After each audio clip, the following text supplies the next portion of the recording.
poetry or else mula, para mula in a modern. So sarili ko po siyang compose. Mamaya pa, sasabihin mo. Kagabi ko lang din po siya ginawa. Nawa po magustuhan niyo po, and then para sa inyo po ito, mga minamahal kong service users. Go. Pinamagatan ko po siya, mahal kong ina.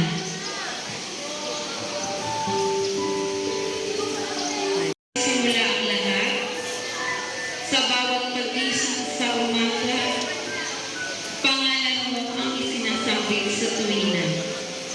Mga mata mo'y nangungusap, mga ninais kong makasama at inaalaala.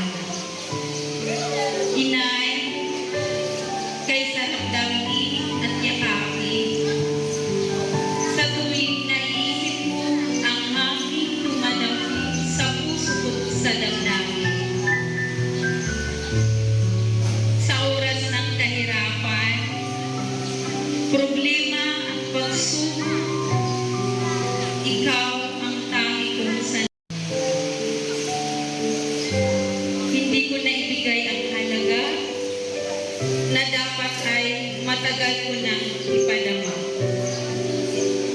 Ngunit sa paglipas ng taon, paunti-unti ko nang nababao at hindi binigyang halaga ang bawat panahon. Nang siya'y tanging ibinubulong sa mga nakaraan at kahapon. Nay, inay, kung saan ka man naroon, pagmamahal mo ay hindi nasasayang o natatapon.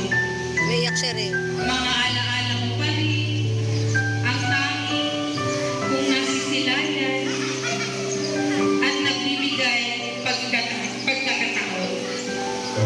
Nasa bawat hamon para baguhin ko ang panahon. Salamat at patawad sa pagmamahal mo, hindi ko maintindihan at naunawaan noon. Nasa simpleng pagkakamali ko'y di ko sukat na baguhin itinoon, sa isipay bumamaon. Heto ako ngayon. Salamat, Nay. Salamat sa sakripisyong gabay at suliranin ginuos mo noon para bumangon. Salamat sa simpleng salita man na mahal kita,